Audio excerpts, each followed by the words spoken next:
Somos Marcos Feller e Valdemar Kersper.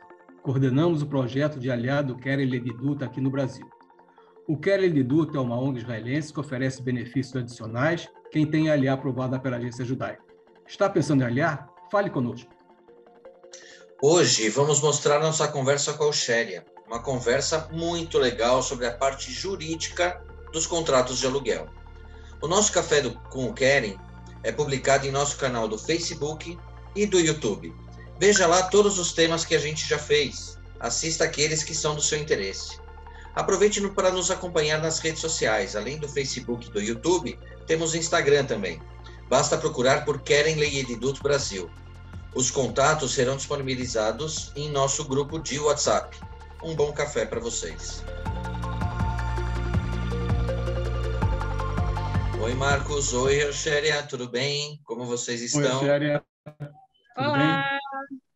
Boa tarde. Boa noite aqui em Israel. Bom, vamos lá. Oxéria, a gente já fez uma entrevista sobre validação de diplomas. Talvez o pessoal não viu ainda. Eu vou pedir para você se apresentar de novo. Me fala quando que você fez aliá, onde você morava no Brasil. Fala um pouquinho de você. Tá bom. Então, eu sou a Oxéria, prazer. Eu fiz aliá do Brasil em 98, já estou muitos anos aqui em Israel. Sou uma olá bem vaticana, né? Bem veterana. Eu sou do Rio de Janeiro. Sou filha do Rabino Stauber, para quem conhece, e eu vim para Israel em 98, já formada. Eu me formei em Direito na UFRJ e fiz aliá para Israel em 98, onde eu conheci meu marido e, graças a Deus, tenho uma aliá muito bem sucedida e eu estou muito feliz. E nos últimos anos, quer dizer, eu sou advogada há muito tempo, né? Eu me formei no Brasil e depois eu fiz a revalidação em Israel e já sou advogada em Israel há 20 anos. Eu já sou 7 anos notária pública e nos últimos anos, acho que desde 2016, 2017, quando começou a crescer a aliá do Brasil, eu passei a me dedicar a trabalhar com os Olim do Brasil, né? Que é uma coisa que eu adoro fazer, né? Poder realmente ajudar, poder assim dar a minha parte, né? A minha ajuda aos Olim. Então, o meu escritório hoje ele se especializa em revalidações de diplomas, né? Olim que chegam e querem revalidar o diploma, trabalhar na área deles, na área de graduação, na profissão que trabalham no Brasil e que querem continuar trabalhando em Israel na mesma área. Eu realmente ajudo em todo o processo de revalidação do diploma e de colocação no mercado. Essa é a primeira coisa. Eu também faço toda a parte de direitos reais, né? Direitos reais é o direito imobiliário, né? Alocações, compra e venda de imóveis, e eu tenho trabalhado muito com o Olim do Brasil nos últimos anos nessa área, e isso me emociona muito porque eu vejo como as pessoas criam raízes aqui em Israel, né? Que compram um pedacinho de terra, está criando raiz aqui em Israel. Claro. Isso, assim, me emociona bastante, me faz muito bem. E eu faço também outras áreas do direito, né? Civil, comercial e sucessões, né? Que também é algo bem interessante, né? Toda a parte de heranças e tudo mais. E graças a Deus, eu estou assim muito feliz e feliz por estar aqui com vocês. Legal. Já aproveitar para fazer a chamada, que é, né? Como falado antes, a gente tem vários vídeos e a gente fez uma entrevista bem legal sobre validação de diplomas. Recomendo Verdade. Que as pessoas assistam. Até pode me pedir o link se tiver com dificuldade de achar, porque agora são muitas entrevistas. Entre em contato comigo, entre em contato com o Marcos, a gente vai ter o maior prazer de passar o link para vocês assistirem também. E já fazendo uma chamada que no futuro a gente vai fazer uma específica de compra e venda de imóveis. Tá? Sim, então, mais para frente, a gente vai fazer uma com essas informações também.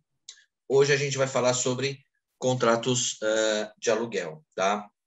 Para quem acompanha o nosso canal, a gente já fez uma entrevista sobre contratos de aluguel com uma corretora de imóveis, com a Mara, foi espetacular, também vale a pena, para saber as regras... Maravilhoso. Isso, e para saber as regras de corretagem. Então, é um pouquinho antes... como que procura o imóvel, quais algumas das regras, né, para procurar, para alocação e etc. Agora a gente vai falar da parte legal, da parte contratual, né? Não só o que tem que prestar atenção antes e também saber um pouquinho do que pode acontecer para evitar possíveis problemas, tá? Então, Isso. recomendo a todos aí que vejam também as outras lives, que elas são complementares. Bom, vamos para a primeira pergunta. Existe lei do inquilinato em Israel? Quais são as regras que a gente precisa saber? Então, olha, a lei do inquilinato existe há muitos anos. Em Israel existe a lei do inquilinato. Só que até os últimos anos, eu não me recordo exatamente quando houve essa mudança nova da lei. A lei do inquilinato, ela existia, mas ela não era uma lei cogente. Eu não sei se eu estou falando isso certo em termos de terminologia do Brasil, que a lei se impõe a qualquer contrato. Ou seja, antes da mudança da lei do inquilinato, as pessoas podiam fazer um contrato de locação e colocar no contrato qualquer coisa. Tá? Inclusive em preteiros que exigiam cláusulas absurdas e dracônicas dos inquilinos, e os inquilinos não tinham muito jeito, tinham que aceitar, porque a lei é uma lei que você pode obedecer e pode que não, é uma lei com regras que não eram obrigatórias, digamos assim. Nos últimos anos, acho que nos últimos 2 anos, mas eu não me lembro direito, não importa, o importante é que agora está funcionando assim, a lei mudou em favor do inquilino. Eu acho que também, no final das contas, em favor do empreiteiro, né? Do proprietário, eu falei empreiteiro, do proprietário. E essa lei ajuda os dois, tá? Porque ela tem regras pelas quais as pessoas podem se basear num contrato de aluguel e numa locação em geral, tá? Então, hoje a lei é cogente, ou seja, ela obriga as partes, e mesmo se as partes convencionaram outra coisa no contrato, isso não vai ter validade, tá? Ou seja, se esse contrato chegar a ser analisado por um tribunal, o juiz vai simplesmente anular essas cláusulas porque elas não são legais. Vou dar um exemplo, tá? Antigamente, o proprietário podia pedir como garantia valores assim extremos, tá? Digamos, uma pessoa que tem um apartamento em Tel Aviv, que é muito caro, o aluguel é muito caro, é uma cidade grande, etc., tem muita demanda, todo mundo quer alugar em Tel Aviv, então eles podiam exigir como garantias valores assim de depósito extremos, tá? Pediam 100 mil, 200 mil shekels, garantias bancárias com valores assim exorbitantes, ok? Hoje não. A lei diz que o máximo de garantia, de depósito, né, que pode se pedir como garantia, são 3 meses de aluguel. Isso é só um exemplo. Então, quer dizer, limitou. Não tem como pedir mais, ok? É só um exemplo, mas tem vários, e a gente vai falar durante a live, durante essa conversa, eu vou explicar mais o que a lei diz e como a lei ajuda agora a ficar tudo mais claro, mas no final das contas ajuda o inquilino, né?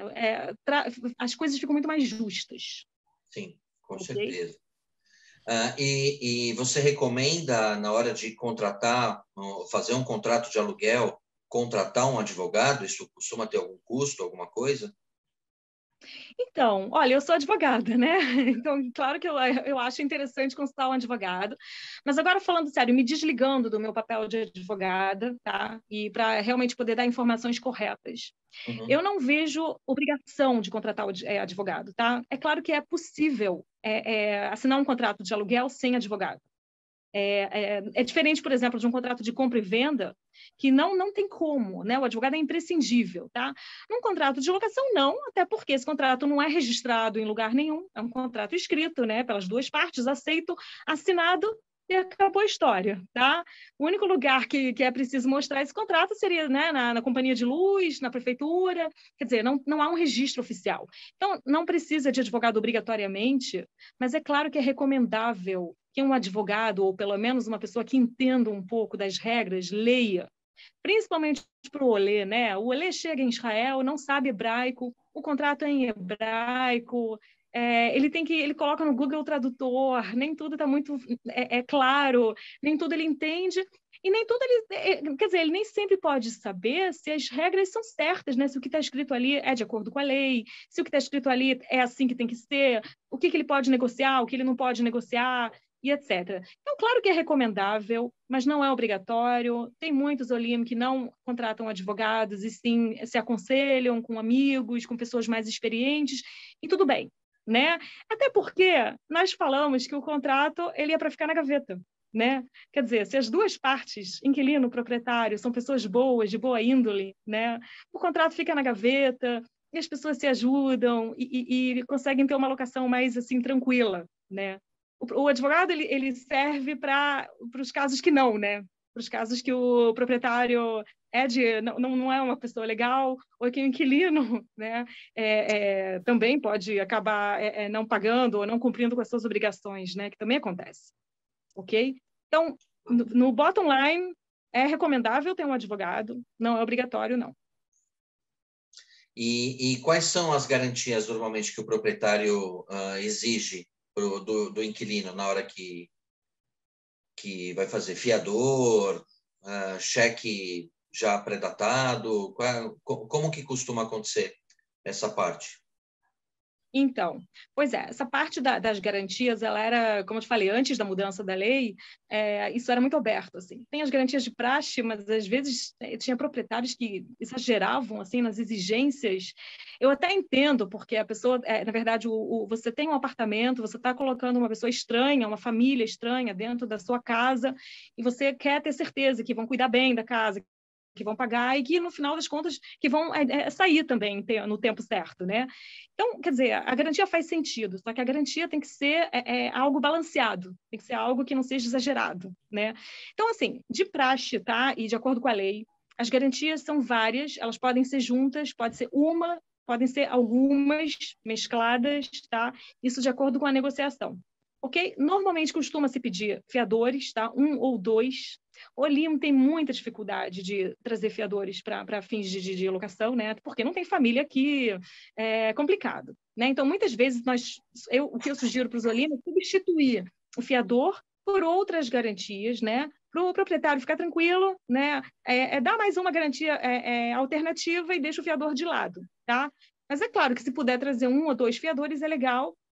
O fiador, a ideia do fiador para o proprietário é que tem mais uma pessoa que está devendo, sabe? Se o inquilino não paga, o proprietário fala com o fiador e o inquilino fica sem graça, né? De que tem alguém que está sendo intimidado e que está pedindo para pagar as dívidas dele. Isso funciona muito bem. Realmente, fiadores é uma garantia boa, mas nem sempre é possível. A segunda garantia é o depósito, né? É um depósito em dinheiro, que muitos proprietários pedem, nem todos podem dar, ok?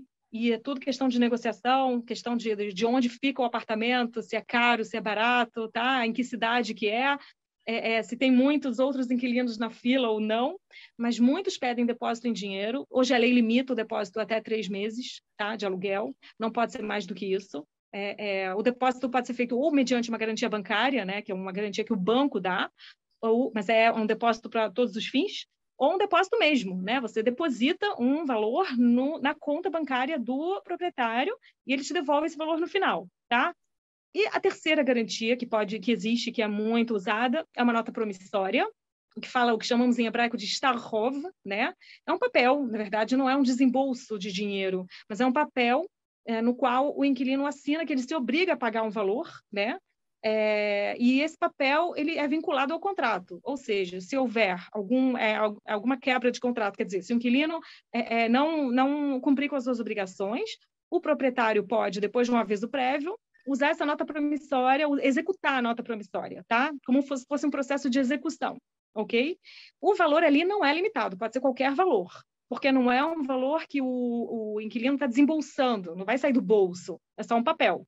E, na verdade, o papel, no final, estando tudo bem, volta para a mão do inquilino. Ok? Essas são as 3 principais garantias. Tem gente que dá cheque calção, que é muito parecido com a nota promissória, tem mais ou menos a mesma ideia, né? É um cheque no qual se escreve um valor, tá? Só que, em vez de ser nota promissória, é um cheque, né? Então, essas são as garantias. Tem mais algumas, tem mais uma ideia. Tem gente que faz assim, pede também 5 cheques em branco para pagar as despesas, né? Como se fosse o IPTU, né? A Arnona para a prefeitura, a luz, gás, condomínio. Então, o inquilino dá 5 cheques em branco, sem data, né? Só em favor da prefeitura, em favor da companhia de luz, gás, condomínio, e o proprietário pode usar em caso de não pagamento do inquilino. Claro que tudo com aviso prévio, né? Pelo menos eu, nos meus contratos, eu sempre peço que esteja escrito que tem que dar um aviso prévio, para o inquilino antes de usar qualquer garantia, porque muitas vezes o inquilino nem sabe que infringiu o contrato. Ele nem reparou que chegou uma conta para pagar, estava em hebraico, ele não entendeu, não entendeu o que estava escrito lá.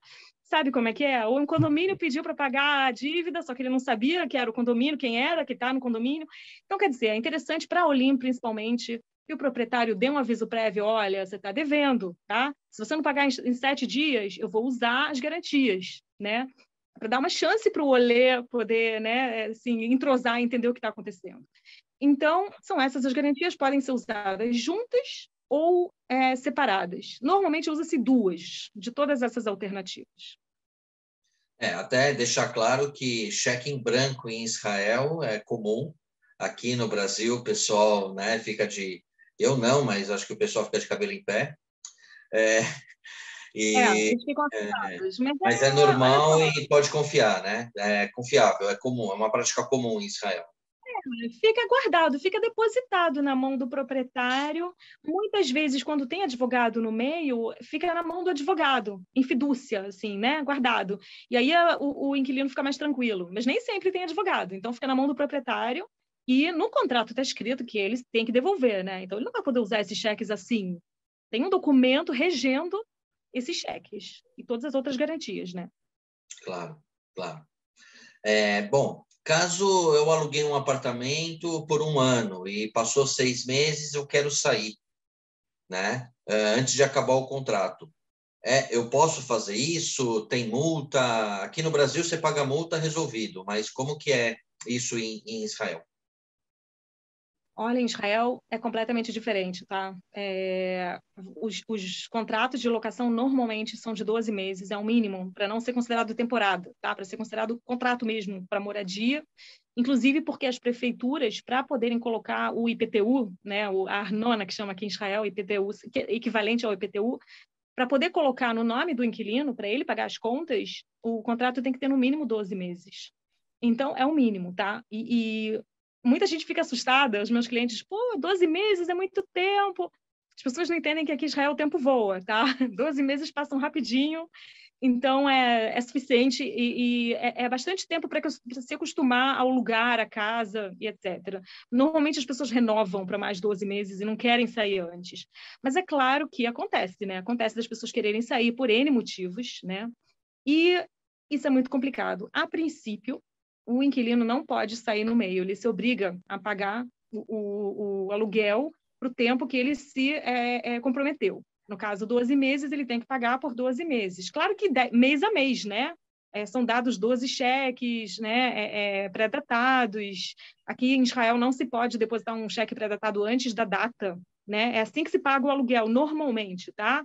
Tem alguns que fazem também aquele, como é que chama aquilo? No banco, um débito automático, mas a maioria ainda paga por cheques, tá? Você dá 12 cheques na mão do proprietário e ele deposita cada mês.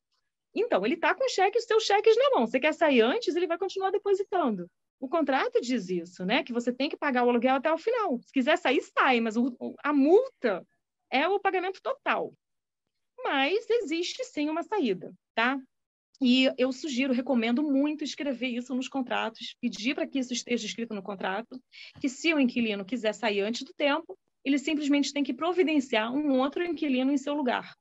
Ele tem que botar um anúncio sobre esse apartamento e trazer alguém que entre no seu lugar no mesmo contrato, tá? E aí ele pode sair, vai entrar outro, né? E aí ele pode realmente sair antes do tempo, mas é ele que se responsabiliza pelo novo inquilino e pelo novo contrato. Só depois que o inquilino novo assinar um contrato com o proprietário, só aí que ele está livre mesmo de todas as obrigações, de todos os ônus, né, do contrato. E se eu arrumo alguém que o proprietário não gosta, ele pode negar que essa pessoa entre no apartamento? Então, olha, ele pode negar, mas nós escrevemos no contrato normalmente assim, que ele só pode negar por motivos razoáveis, né? Não porque não gostou do seu nariz ou da sua fisionomia, sabe como é que é? Não pode negar por qualquer motivo. Tem que ter um motivo razoável, até mesmo na legislação contratual aqui em Israel, se isso chega num tribunal e o inquilino alega que o proprietário não quis aceitar o novo inquilino porque sim, né? Não existe isso. Quer dizer, o tribunal vai entender o inquilino e vai julgar a favor do inquilino. Ele tem que aceitar, mas é claro que assim, o novo inquilino tem que trazer as mesmas garantias que o inquilino anterior trouxe, né? Tem que ter mais ou menos o mesmo poder aquisitivo. Quer dizer, se o proprietário verifica e vê que um novo inquilino é uma pessoa que não tem condições de pagar, mesmo dizendo que vai trazer as garantias, mesmo assinando o contrato, é claro que ele tem direito de dizer, olha, não gostei dessa pessoa, essa pessoa não combina com esse contrato, tá? Então, ou seja, ele pode negar por motivos razoáveis, mas não por motivos aleatórios. Entendi. E o proprietário, ele pode pedir o apartamento durante a vigência? Então, eu alugo meu apartamento, eu sou um proprietário, eu tenho um apartamento que está alugado e eu quero me mudar para esse apartamento e eu tenho um contrato vigente. Eu posso tirar o inquilino no meio do contrato para ir morar lá ou para vender ou alguma coisa assim? Então, excelente pergunta, eu vou te falar por quê. Porque é um exemplo da nova, de como as mudanças da lei do inquilinato melhoraram a situação, tá? Antigamente, o proprietário podia colocar uma cláusula no contrato que, se ele quiser, ele pode avisar o inquilino, sei lá, 60 dias antes, que ele tem que sair porque ele quer o apartamento. E o inquilino teria que sair, tá? Veio essa nova lei e diz assim, ok, sem problemas, você que vai querer sair no meio, beleza. Então, o inquilino também vai poder sair no meio. Ou seja, a lei criou um equilíbrio entre os direitos do proprietário e do inquilino. Se o proprietário quiser colocar uma cláusula assim, essa cláusula tem que ser mútua. Ou seja, tem que estar escrito assim, olha, que o proprietário pode sair avisando 60 dias antes, 90 dias antes, mas o inquilino também pode. E aí não tem aquela multa que a gente conversou, né? Que tem que trazer outro inquilino e tal. Ou seja, o proprietário tem que pensar muito bem se ele quer fazer isso, porque ele sabe que pode acontecer também que o inquilino saia antes do tempo. Então, quer dizer, sair assim do nada, não. Mas tem uma outra coisa que pode acontecer, tá? Imagina que você alugou um apartamento de um proprietário e o proprietário resolveu vender o apartamento no meio do teu contrato. E aí, né? Então, existe sempre uma cláusula em contratos, né, de locação, né, pelo menos nos contratos que eu faço, uma cláusula que diz assim, que se o proprietário quiser vender o apartamento, ele pode, para terceiros, sem problema nenhum. Só que essa locação, ela fica garantida, entende? Vai entrar um novo proprietário, ok, mas o inquilino continua lá usufruindo dos mesmos direitos do contrato que existe. Simplesmente vai mudar o proprietário, vai ter que dar cheques para outra pessoa, mas ele continua morando lá até o final, respeitando o mesmo contrato anterior. Tá? Mesmos valores, mesmas cláusulas, tudo Mesma igual. coisa. Só que em vez de pagar para o José, vai ter que pagar para o Manuel. Só isso. Tá, mas, por exemplo, falta 3 meses para acabar o contrato e eu não vou querer renovar. Aí eu posso não renovar o contrato, ok, falou, ó, quando acabar o contrato, você saia do apartamento que eu vou querer. Aí não tem problema, sim, né? mas aí a gente tem que fazer uma ressalva, tá? Existem dois tipos de contratos. Existe um contrato com normalmente a gente coloca o valor não, o prazo, né, do aluguel, da alocação, seriam 12 meses no mínimo, tá? Ou 24 meses. E realmente, quando acaba essa época, se não for renovado, se as partes não conversarem, né, sobre renovação, né, até 90 dias antes, a lei diz que agora tem que ser conversado 90 dias antes, para não deixar ninguém surpreso, né? Claro. Acabou a alocação, a pessoa tem que ir embora, tá? Só que existem contratos que são contratos com opção de renovação. É o que chama em hebraico com optia, né? Com opção. O contrato já tem uma opção de renovação no contrato. Ou seja, está escrito assim, que o prazo da alocação é 12 meses, mas o inquilino tem o direito de avisar que vai renovar por mais uma época, ou por mais 2 épocas. E o direito de renovação é do inquilino. Enquanto ele estiver pagando, estiver tudo bem com as obrigações, fazendo tudo direitinho, ele pode avisar que vai renovar. E aí o proprietário não pode dizer nada. Ele tem que aceitar essa renovação, entende? Às vezes é interesse do proprietário esse tipo de cláusula, porque o proprietário tem tranquilidade, que ele sabe que ele vai ter um inquilino que vai ficar muito tempo lá e que vai continuar pagando, né? eu recomendo para os meus clientes proprietários, né? Às vezes tem assim também, né? Tem não só inquilinos, às vezes são proprietários. Eu digo para eles o seguinte, olha, aluga por um ano, vê quem é o seu inquilino, né? Se é uma pessoa boa, se realmente está pagando direitinho, que não fica cuidando enchendo o do saco, apartamento. que não fica... Oi? Se está cuidando do apartamento, né? Se não está... Sim. Se tá bem, se é uma pessoa legal, que não fica também te ligando por qualquer coisa, né? Proprietário, que eu digo. E se você gostou dele, quando você for renovar da próxima vez, já renova com opção. Já dá para ele umas opções de renovação, e aí você sabe que esse inquilino pode ficar muito tempo, e você vai estar com o seu aluguel pago, né? Todo mês e tal. Então, quer dizer, se não há uma opção de renovação, claro que se o contrato não for renovado, o inquilino tem que sair e o proprietário pode vir morar no apartamento. Se houver opção de renovação, o proprietário tem que estar ciente de que o inquilino talvez renove, e aí ele não vai poder entrar. Entendi. E o que você recomenda prestar atenção na hora, para quem não vai procurar um advogado antes, né? Que, como você falou, não tem essa necessidade, o que é legal prestar atenção no contrato? Ok, então assim, antes de mais nada, né, verificar bem o apartamento, né, a parte física do apartamento, a localização, tudo isso é muito importante verificar, isso não nada a ver com a parte jurídica, recomendação minha. Verificar bem se o apartamento está bem localizado e está do jeito que você quer e onde você quer, perto da escola, perto da linha de ônibus, né, perto do trem, perto do trabalho, essas coisas, né? Depois que você decidiu realmente que você vai querer alugar esse apartamento, tá? A primeira coisa que se faz é uma verificação, se realmente esse apartamento está no nome do proprietário, da pessoa que está conversando com você, da pessoa que quer te alugar. Então, não é vergonha pedir o registro, tá? Muita gente fica encabulada, vou pedir, eu fico sem graça. Não, tem que pedir o registro do apartamento para ver se esse proprietário que vai assinar o contrato é o dono, tá? Para não haver depois problemas muito sérios de aparecer terceiros e falarem, como assim? Quem é você? Entende? Então, isso é a primeira coisa. Segunda coisa, negociação, tá? Negociar bem antes de assinar o contrato, antes de ver qualquer minuta de contrato, negociar todas as condições, né? Quanto por mês? Qual a época? Quanto tempo, né, da locação? 12 meses, mais do que isso? Quais são as condições de pagamento? Vai ser cheque? Vai ser débito automático? Tá? Vai ter opção de renovação ou não vai ter opção de renovação? Ok? Quais são as garantias? As garantias têm muita margem de negociação, né? Como eu falei, o LIM não tem fiadores, então eles podem dizer, ok, eu vou te dar um depósito de 3 meses e mais uma nota promissória, tá bom para você? E eu acho ótimo, né? Porque tem uma nota promissória com valor grande e mais 3 meses de depósito, eu acho que o proprietário está bem garantido e não precisa do fiador. Por outro lado, se o Olê consegue trazer pelo menos um fiador, ele pode abater, fazer um depósito menor ou não fazer o depósito. Simplesmente dar um cheque calção ou uma nota promissória, e aí não tem que ficar, né, desembolsando 3 meses de aluguel ou 2 meses de aluguel, que é um dinheiro que fica guardado, né, que fica de lado, fica retido, né? Então, é interessante negociar isso. É interessante conversar, por mais que a lei diz, né, a lei do inquilinato, como eu falei, ela agora é cogente, ela diz quem conserta o quê. Mas é importante verificar isso antes, tá? E conversar sobre isso com o proprietário e ver que isso está no contrato, que o inquilino ele conserta o que ele quebrou.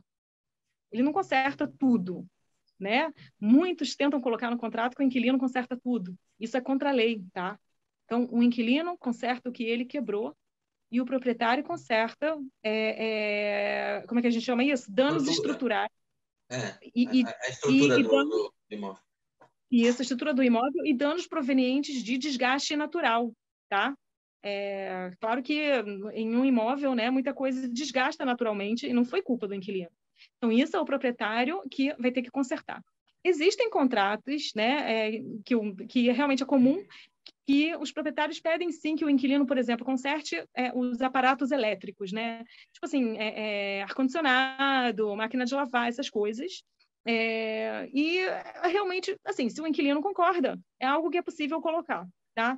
Mas, a princípio, o inquilino só conserta o que ele quebrou, todo o resto é o proprietário, tá? E é importante também estar escrito no contrato que reparos que são urgentes, né?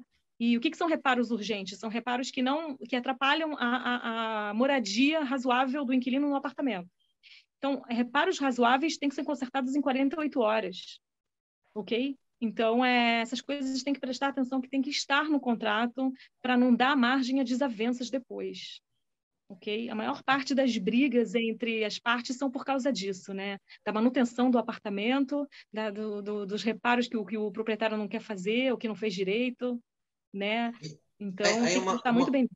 Uma curiosidade minha falando nisso, por exemplo, eu estou com um reparo urgente, estou com um vazamento aqui, minha torneira ela explodiu, entendeu? Uhum. Tive que fechar a chave geral e não posso mais usar a torneira, preciso resolver logo. Um chuveiro para tomar banho, sei lá, alguma coisa assim, né? Existe a possibilidade de o inquilino consertar e descontar do valor do aluguel? Isso é comum em Israel?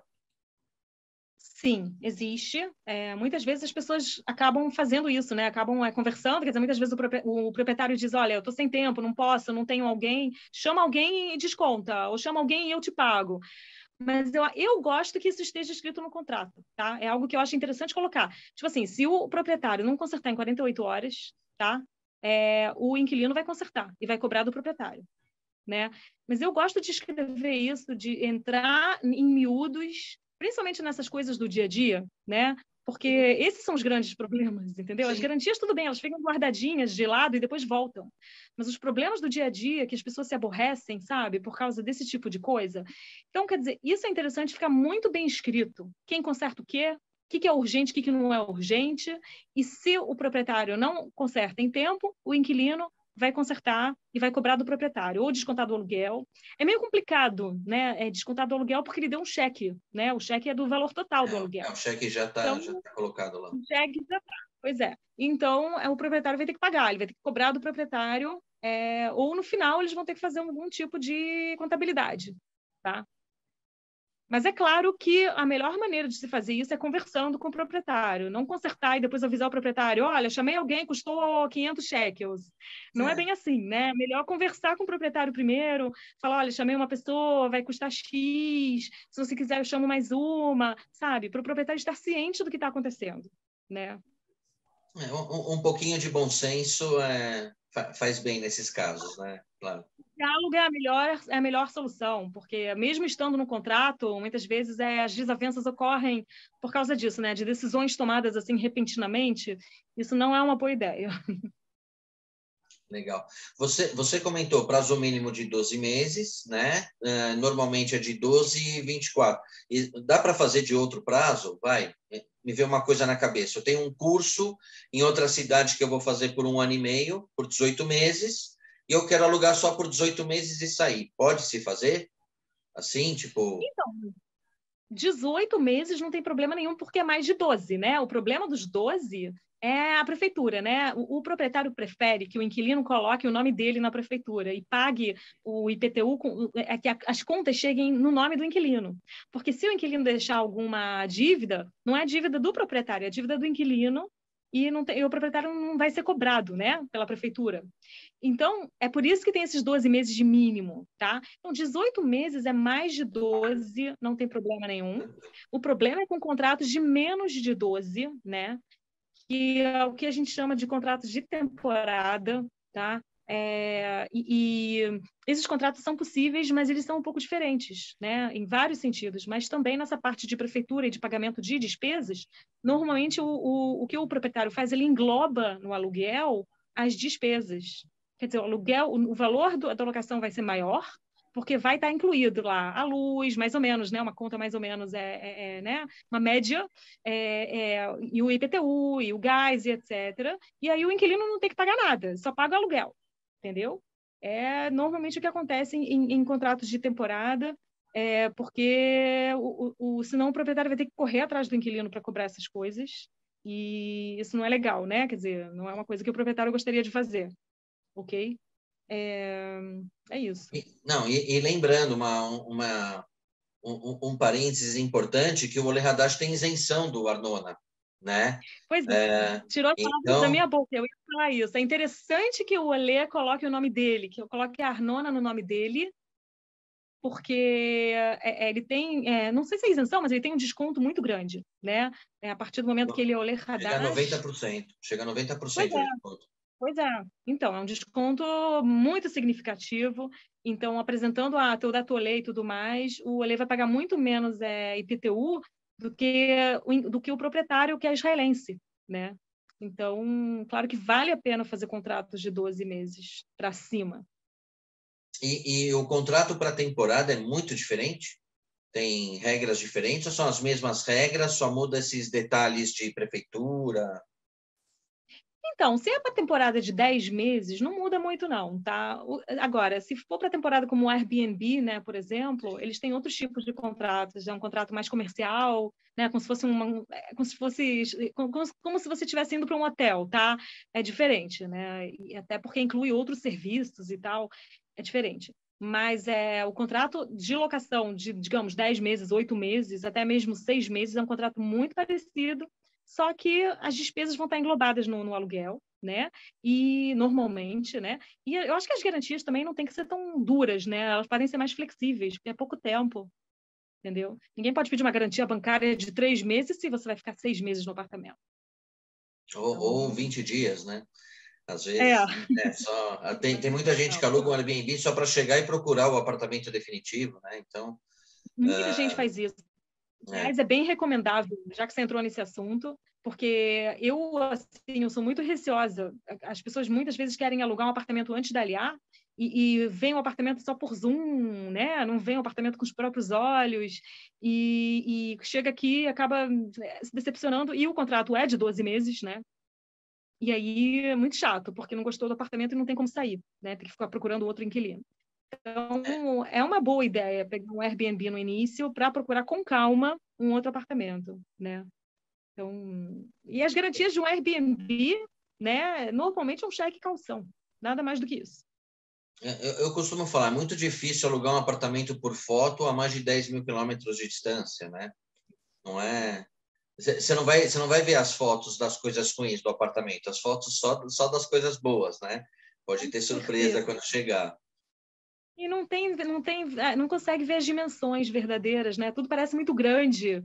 Aí chega aqui no apartamento e vê que o apartamento é pequeno, muito menor do que parecia ser nas fotos. Eu não acho recomendável, não. A gente não recomenda aqui também. A gente sempre tenta sugerir um Airbnb, chegar na casa de alguém, atrapalhar alguém, porque chegar de aliar não é hospedar, é atrapalhar, né? Eu costumo falar isso, né? Então, se tiver alguém para atrapalhar por uns 15 dias, é uma boa, né? Com certeza. Tá. Uma coisa que falam muito é que às vezes tem cláusula falando da parte, principalmente do corretor, de ter que pagar para o corretor toda a renovação de contrato. Isso é legal? Isso existe em Israel? A comissão do corretor? Bom, comissão de corretor, claro que existe. Eu vou tentar explicar melhor, tá? Assim, para você encontrar um apartamento para alugar, você pode usar o serviço de um corretor e você pode procurar sozinho, né? Existem sites, como, por exemplo, o Yadstein, não sei se vocês ouviram falar, sites aqui em Israel de ofertas de apartamentos dos próprios proprietários, né? Eles próprios anunciam, você pode procurar um apartamento sozinho e negociar diretamente com o proprietário, e aí não tem nada de corretor e não tem que pagar para o corretor, é claro, né? Agora, claro que você pode fazer uso do serviço de um corretor, que é um serviço muito importante, porque o corretor te ajuda, te direciona, né? Ele consegue te encontrar o melhor lugar, ele te escuta o que você quer, ele encontra o melhor produto de acordo com as suas necessidades. É um serviço, né? Então, o corretor é importante, mas nem todo mundo quer, porque é um valor, assim, aqui em Israel o corretor cobra um mês de aluguel, né? Pelo contrato, né? Por ter te achado um apartamento. Porque a parte do corretor termina depois que ele achou, né? Acabou. Ele não tem responsabilidade jurídica sobre esse contrato nem nada. Então, o corretor, a princípio, você só paga quando você contrata os serviços dele e paga uma vez. Se você vai renovar o contrato no próprio apartamento que você já está, ok? Você não vai pagar para o corretor de novo. E uma cláusula dessas é ilegal. Eu quase não vejo uma coisa dessas e o corretor que cobra uma coisa dessas, ele está agindo contra a lei. Não pode. O que acontece que sim, e que muitos alunos se revoltam, tá? É o corretor cobrar das duas partes. ele cobra do proprietário e cobra do inquilino, tá? Muitas vezes o proprietário ele anuncia mediante um corretor, né? E aí o inquilino que vê o apartamento tem que pagar também para o corretor, porque o proprietário escolheu que é um corretor para fazer o anúncio. Sabe como é que é? E isso é meio controverso, tá? A lei do inquilinato diz que, a princípio, o proprietário não poderia pedir para o inquilino também pagar o corretor, só que a legislação da corretagem ainda não foi alterada nesse sentido, ou seja, o corretor pode cobrar, entende? Então, a lei do inquilinato proíbe, mas o corretor em si ele não está proibido de cobrar e ele cobra, tá? E cobra muito bem. Então, as pessoas acabam pagando, porque senão vai vir outro inquilino e vai pagar para o corretor e vai querer pegar o apartamento, né? Então, muitos olímpicos se revoltam com isso, porque realmente acham injusto, né? Sem desmerecer, de novo, o trabalho do corretor, que é maravilhoso, como eu falei no início, que é muito importante. Mas muita coisa tem que ser, assim, eu acho que esclarecida em termos de legislação. Muita coisa ainda está meio com brechas e por isso que as coisas não ficam muito claras, tá? Mas é claro que com renovação, em termos de renovação do mesmo contrato, não se paga ao corretor de novo. Esse negócio de cobrar do inquilino e do proprietário, eu falo que não é ilegal, mas é totalmente imoral. Mais ou menos isso. Do nosso ponto de vista, né? Porque do ponto de vista do corretor não é. Mas assim, ele não é proibido de fazer isso, tá? Não é proibido. Ele pode fazer, e aí é questão de mercado, as forças do mercado. Entendi. Bom, normalmente, quando alguém chega até um advogado, né, depois de um tempo de contrato, é porque teve problemas, né, para chegar até o advogado. Então, queria saber um pouquinho de você, quais são os problemas mais comuns que o pessoal chega até você para resolver, às vezes até tentar evitar que isso aconteça, se for possível, né? Sim, sim. Pois é o que a gente tinha falado no início, né? Que quando as duas pessoas são de boa índole, as duas partes, o contrato não interessa, né? Não importa o que está escrito no contrato, as pessoas se dão bem e eu até recomendo, assim, se você tem um apartamento mais ou menos, mas tem um proprietário maravilhoso, eu recomendo renovar para o resto da vida, né?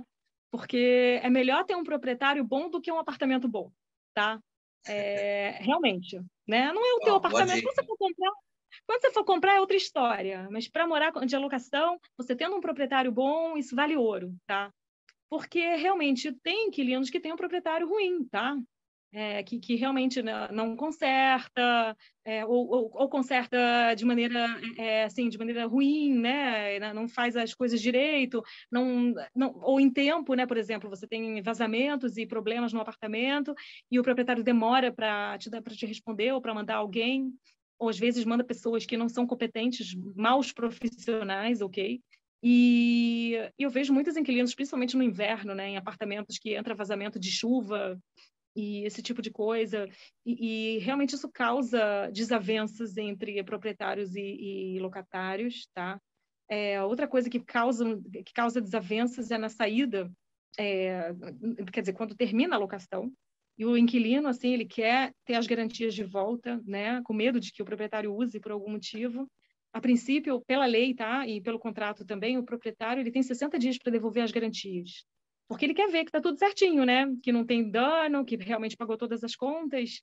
Mas muitos proprietários de má índole, eles podem usar essas garantias para segurar, para cobrar dinheiro do inquilino, que às vezes o inquilino não tem que pagar.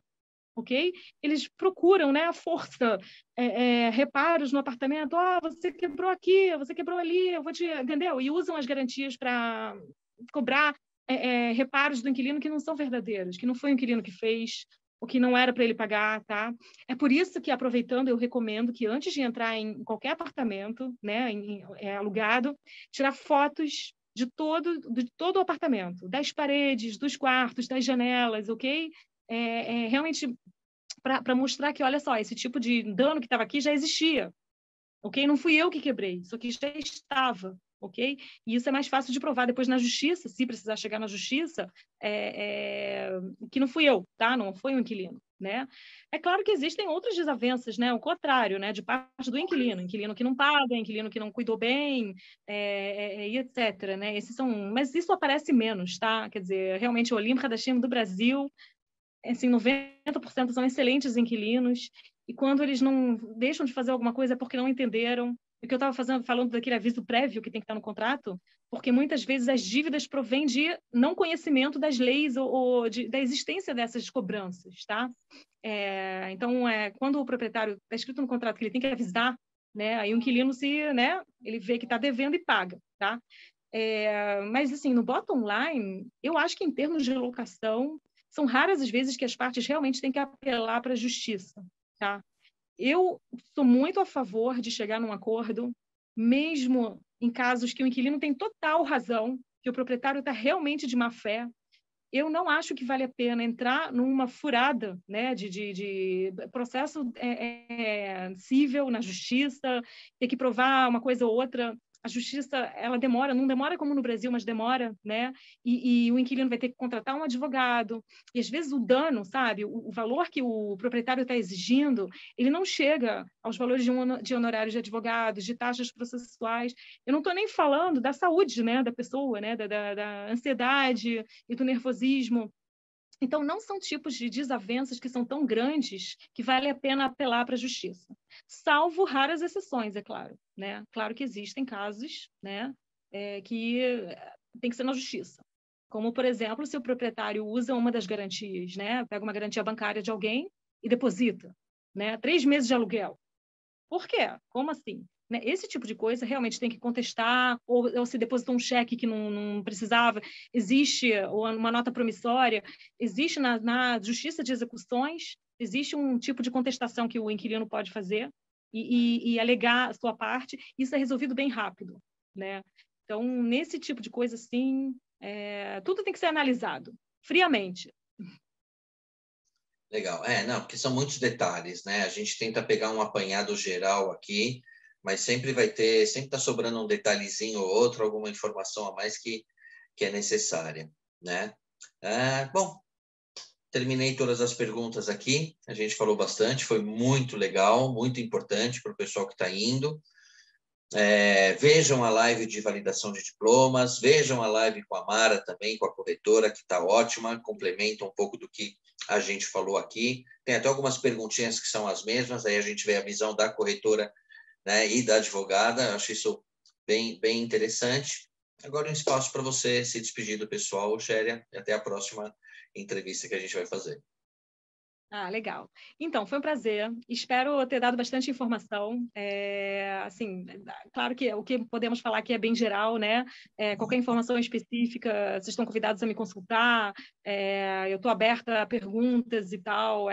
Primeiras perguntas, assim, são sempre válidas por e-mail, por WhatsApp. Eu respondo com todo prazer, sem cobrança nenhuma, tá? Só para dar um primeiro help, fique super à vontade. Eu estou aqui para qualquer dúvida que tiverem. Foi um prazer, adorei, como sempre. Recomendo também assistir a live sobre revalidações de diplomas. Ali realmente tem muita informação importante, né, sobre essa área que é muito importante saber antes de fazer a LA. E estou à disposição para quem quiser. Até esse negócio de validação de diplomas, para começar o processo aqui, não esquecer nenhum documento aqui. Né? Imagina, sim. Faz aliás, esquece um documento, a dor de cabeça que dá, né? Mas legal. Por isso que vale a pena, realmente, nesse caso, vir preparado. É isso aí, legal. Marcos, se quiser ser despedido. Eu tinha umas perguntas para fazer, mas o Valdemar conseguiu cobrir todas elas. Ia repetir todas elas. Parabéns, Valdemar. Parabéns ao Xéria mais uma vez pela sua presença. Hoje você Obrigada. Foi muito, muito bem na sua explanação, em todas as perguntas, nas respostas que o Valdemar te perguntou. Parabéns. Até a próxima. Obrigada. Foi um prazer. Até a próxima, com certeza. Obrigado. Tchau, pessoal. Tchau, tchau.